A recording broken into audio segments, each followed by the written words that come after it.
One video actually of yours popped up recently and it blew my mind. And I thought, I've never heard this before. You're the first person who's ever brought this to light, because I feel like I'm pretty like based or well read and all sorts of things, but this one I've never heard of. You were basically talking about mummy's boys and how in the West, if a man is close with his mother, he's considered a loser and a mummy's boy. And then you then went on to explain the reason why this is. So let's get into this. I absolutely loved what you said. So explain, why is being a mummy's boy actually a good thing, or like why are they attacking the relationship between a man and his mother? So going back to what I said before, remember how I said when you're doing the karate and everything else like that and you're a black belt, if you're a mommy's boy, you're automatically elevated to blue belt. And the reason why is because your mom, right, is an installation in her first line of defense when you deal with problematic women, if she's a good mom. She, you bring in a chick that's, a leech, right? She's not really adding too much value, etc. Your mom will meet that woman, be like, no, I'm good. Especially if her son is a higher earner, he has a lot to lose, etc. Your mom is going to kind of come in and like be a vulture on that chick. This is why so many women hate mommy's boys, because the mom a lot of the times is going to defend the son from vulturous women, because women understand women better than anybody else, and this is why I say women don't get along with each other, because they understand each other. So the reason why in the West they hate that is because when you live in pro-feminist countries where divorce highly favors women, etc., the mom a lot of times gets in the way of the woman being able to extract the resources from the son through marriage and divorce court and the state. That's why they hate us so much. But if you go to like other countries where gender roles are traditional, etc., it's not that big of a deal for a man to be a mama's boy, because the woman, she's a daddy's girl, right? Just like I said before, the brother and the dad a lot of times protect the daughter from fuckery from the men. Same thing with the sister and the mom. If they come from a good family, they should be doing the same thing. This chick ain't good for you. What the fuck are you doing? She's a whore. I know she is, or she just wants you for your money, whatever. She's able to like snap the guy out of reality a bit, because a lot of times the guys are just like, she touched my pee-pee, let's do it. So the mom or the sister, if they're a good sibling, they kind of come in, or a good mother, first line of defense. Same thing with, and that's what families should do. They should protect their siblings from the opposite gender a lot of times, because when your sibling or your mom or your father comes in, there's no sexual interest. So they're able to give you objective, good advice from the other party. I mean, my brother's in his late 20s, but I think when he gets to marriage age, so like 35, I think I'll be 100%. I'll be terrible. Any woman that comes in, I'll be like, don't like that one, don't like that one. That's the way it's got to be not too. Worth it.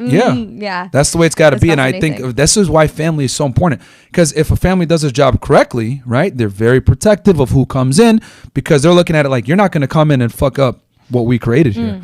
So a mommy's boy, a lot of times that mom is the first line of defense, which is why she's so hated in the West, because she is the first line of defense from the divorce courts destroying her son, if she's a good mom. Yeah, and it's true, because if a girlfriend said to me, oh, don't go for him, he's a mummy's boy, you would naturally just be put off, wouldn't you? Yeah. Well, wouldn't we? Yeah, we'd be put off. So that's, when you said that, I was like, oh, wow. Yeah. And that actually makes sense, because at the same time, I wouldn't want to marry a man who has a bad relationship with his mother.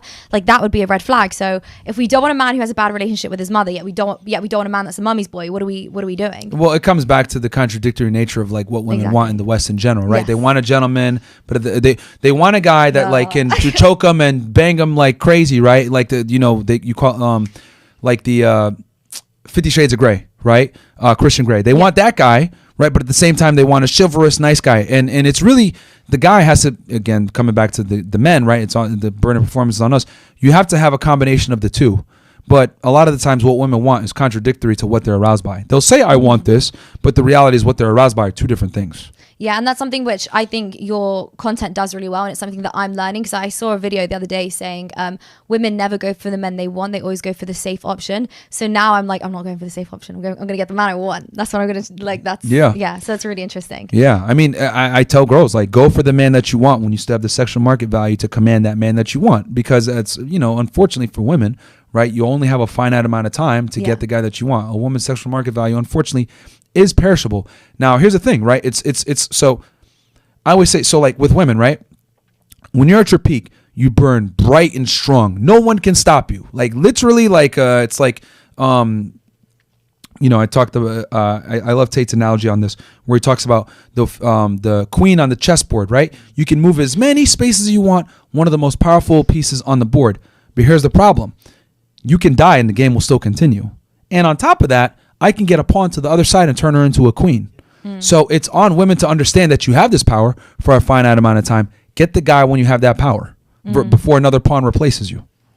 Yeah, it's a hard, difficult world out there. It's a hard world, but it's hard for men as well. And it's tough. And they've done this like, it's literally like they did this study like when you like an ice cream shop, I think it was, if I'm not mistaken, like when you have 4 flavors, people are far more likely to pick a flavor that they want versus when you have 20, 30 flavors, it's very difficult. They don't make a selection, they don't buy, and then they leave. I think that's kind of where women are right now with the dating game. So many options, so many guys hitting them up, etc. It's very difficult to decipher. And I do, again, empathize with women because I understand the female struggle, right? I've seen plenty of women's DMs. I've seen it from the other perspective. Like, women are bombarded with choice. So it's really difficult when all these high status guys are hitting you up. Not good choice though, because this is what men keep getting wrong. Like, I've seen it all the time. Men are going on about how like, oh, you have so much choice. You have, and I'm like, true. no, but like they're losers. Yes. Like they're not good choice. Like it's not as if they're like all these high value men that are just ready to marry you. It's not a lot of them are just losers offering dick, and even the higher status guys, they're just offering dick. So it's really difficult for women to like figure out which guy's going to take me seriously, right? Because the guy that is attractive, that's arousing, a lot of times is a bad boy. Is he going to commit? And then the guy that's super nice says, "Oh, I'll give you some flowers." He's fucking boring. You don't want to be with him. So it's a very difficult situation. But I would say if you're attractive, you got the sexual market value, go for the guy that you want.